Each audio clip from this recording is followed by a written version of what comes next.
नमस्कार जय श्री कृष्ण वंदे मातरम कथाटी आज आपण मान पाखरे रखापी चेष्टा करी जो कथाटी अत्यंत गुरुत्वपूर्ण जोटा कि आपण मान निहाती जानिबा दरकार।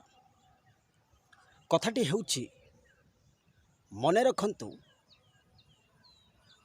6 एप्रिल 11 एप्रिल 2026 कथा कहूँ 6 एप्रिल 11 एप्रिल 15 एप्रिल 22 एप्रिल फिर से दोबारा रिपीट करुच्ची तारीख को 6 एप्रिल 11 एप्रिल 15 एप्रिल 22 एप्रिल ए समय भितर किछि बड़ घटी पारे।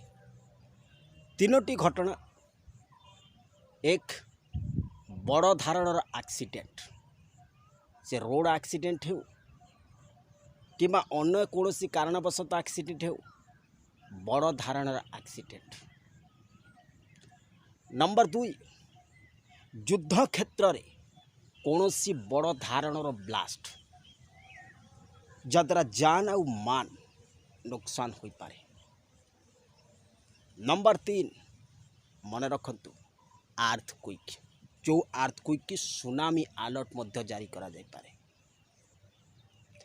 ये तीनोटी घटना घटिबा सहित gas cylinder blast chemical factory blast किंबा बिल्डिंग रे निया लगिबा घटना किंबा कौन शॉपिंग मॉल रे निया लगिबा घटना यहाँ घटिबो ही घटिबो किंबा विमान इमरजेंसी लैंडिंग आपण मानक पूर्व वीडियो रे कहिछि सेटा म कहिया पई चाहूनी घटिबो।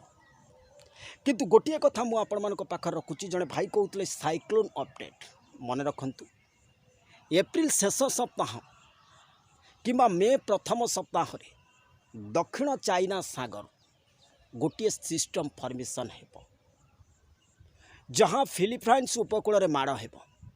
यार अवशिष्टांश रेमिनेट वियतनाम एवं दक्षिण चीन सागर दे दक्षिण किंबा उत्तर अंडमान सागर रे प्रवेश करिवो। सेही समय भितरे अधिक घनीभूत हेबार मध्य संभावना रही। केते घनीभूत हेब साइक्लोन बा बात्या हेब कि नहीं ता परवर्ती स्टेप रे आमे अपडेट देबो। किंतु हाँ बहुत चांस अच्छी। द्वितीय ये जो 15 रु 22 एवं 6 रु 11 अनेक घटना अनेक दुर्घटना को लेकिन आसुछि। विशेषकर परिस्थिति आगो को भयानक स्थिति रे पहुँचुछि। जो एशिया आपण मानक कहा जाउतला जो एशिया महादेश तथा चीन ताइवान पाकिस्तान भारत एशिया रे जतिक देश रहिले जो एशिया शांति रे बसुथला एबे सेई एशिया रे हाइलाइट हेबो युद्ध। अथच अफगानिस्तान पाकिस्तान हेउ किंबा भारत पाकिस्तान हेउ किंबा चीन ताइवान हेउ एभली प्रसंग आसीबो। मु आपण मानक कोन कहितली पूर्व वीडियो रे कहितली जो बार बार परमाणु रिएक्टर रे विस्फोरण हेबा तो रेडिएशन बा परमाणु रेडिएशन खतरा रही। आपण देखंतु ईरान जे थिले से चिट्ठी लिखिले जातिसंघ महासचिव कति जो परमाणु प्लांट रे बार बार अमेरिका अटैक करछि जा केवल ईरान प्रति क्षति नहीं प्राय 19 रु 19 बा गल्फ रे जेतिक देश रहिले समस्ते या द्वारा प्रभावित हेबे। तेणुक ये युद्ध आहुरी भयानक मोड़ में पहुँचब। एप्रिल आउ मे मासरे आपण आउ एक नुआ वार फ्रंट देखापी जाउछन्ते।